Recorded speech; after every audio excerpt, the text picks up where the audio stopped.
बढ़ा रहे हैं। अब अलग अलग जगह जब आतंक पर प्रहार के बड़े एक्शन की खबर मिली, आतंकी ढेर हुए, उसके बाद जवानों पर टारगेट करते हुए ये निशाना साधा गया, जिसमें 4 जवान हमारे शहीद हो गए हैं। जंगलों में सर्च ऑपरेशन चल रहे हैं, चप्पे चप्पे पर निगरानी की भी खबर है। सीमा पर 17 ट्रेनिंग कैंप्स हैं जिस पर पूरी तरह से निगाह है। अब आप जानिए कि जम्मू रीजन में अगर 7 सक्रिय जो आतंकियों के ग्रुप हैं, उनके जरिए सीधी सी मंशा ये है कि लोगों के बीच में दहशत पैदा की जाए। जैसे कि अभी अजय जांडियाल बता भी रहे थे कि लोकसभा इलेक्शन में लोगों ने बढ़ चढ़कर वोटिंग की है, रिकॉर्ड वोटिंग की है, और अब तैयारी विधानसभा इलेक्शंस को लेकर है।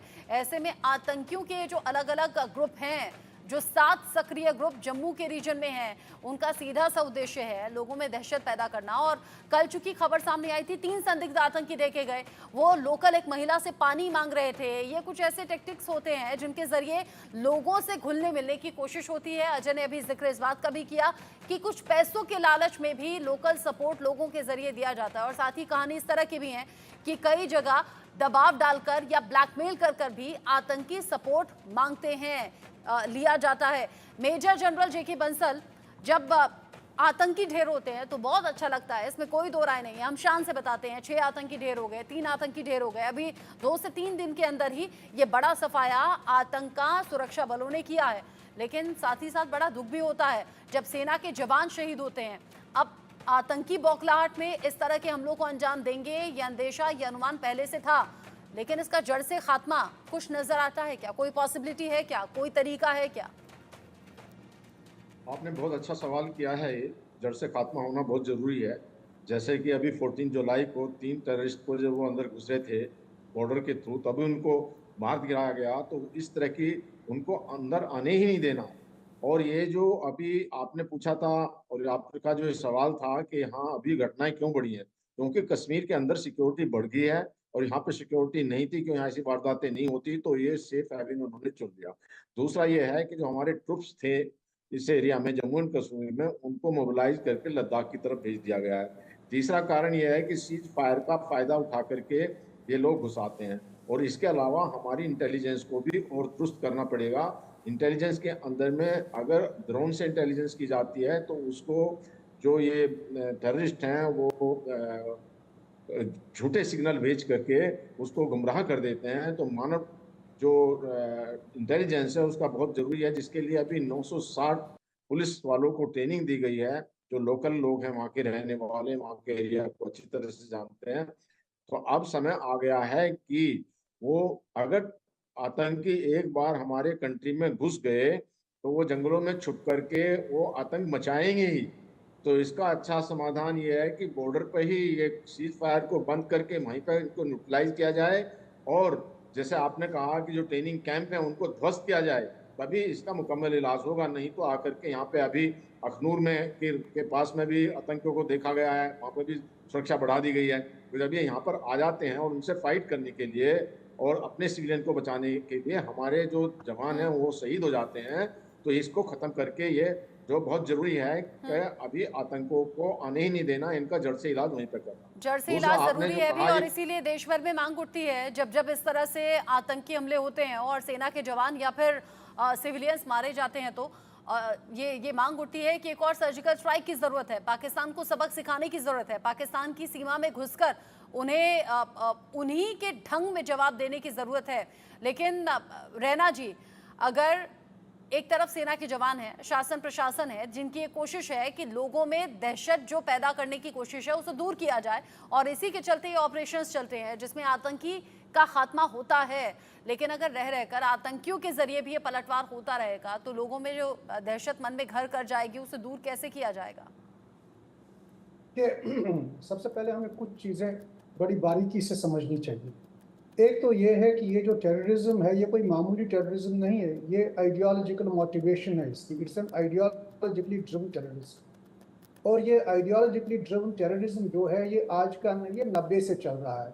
और इसमें कुछ फेजेस आए जब थोड़ा कमी हो गई और जब थोड़ा सा ऊपर आ गया, नीचे आ गया, लेकिन ये कभी खत्म नहीं हुआ। कुछ फेजेस, कुछ पैचेस थे जब हमें लगा कि हाँ भाई नॉर्मल सी हो गई, लेकिन ये खत्म नहीं हो रहा है। और सबसे खास बात हमें ये समझने की कोशिश है, जो पोस्ट बुरहान वानी टेररिज्म, जिसको हम आज की डेट में न्यू एज टेररिज्म से माने जाते हैं, ये आज का टेररिज्म है, it is inspired by post Burhan Wani phase. और इसमें सबसे दो चीजें हमें ध्यान में रखनी है। इसका जो आज का जो चेंज ऑफ टैक्टिक्स है वो है सरप्राइज एंड स्विफ्ट एक्शन, ये बड़ा इंपॉर्टेंट है।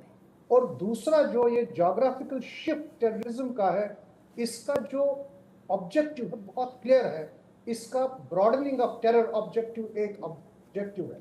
तो ये दो चीजें हैं, इसमें हमें ध्यान देना होगा कि जम्मू में भी टेररिज्म था। जम्मू आज पहली बार नहीं जा रहा है, लेकिन 2 दशक तक जम्मू शांत था। वो किस लिए शांत था? क्योंकि गवर्नमेंट और एडमिनिस्ट्रेशन ने प्रोएक्टिव मेजर्स ले लिए थे।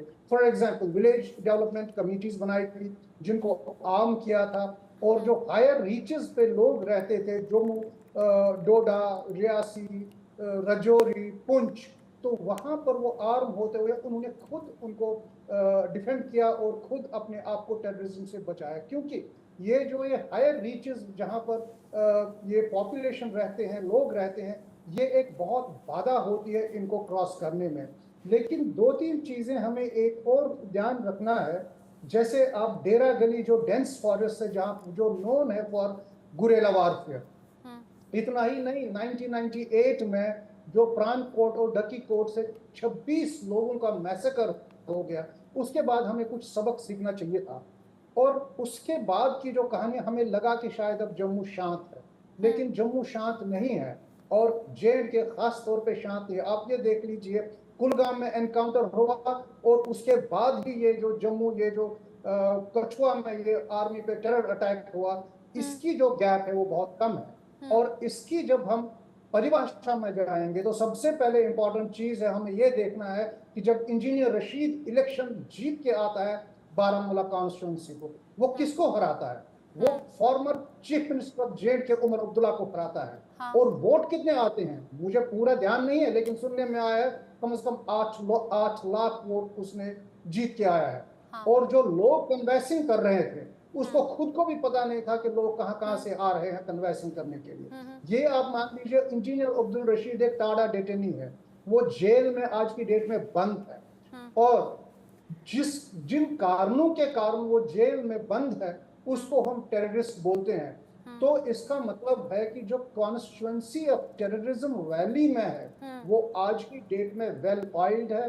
हाँ। बिल्कुल मौजूद है। अब ये हम कुछ लोगों बोलेंगे के जरिए हो भी सकता है कि लोगों का ब्रेन वॉश करने की मुझे- कोशिश हो, कुछ लोगों के जरिए हो सकता है लोगों को बरगलाने बहकाने की कोशिश हो, और इसी आधार पर हम कहते हैं कि एक बड़ा तबका हो सकता है, क्योंकि पिछले ही दिनों 70 से ज्यादा लोग हिरासत में लिए गए हैं लोकल सपोर्ट के शक में।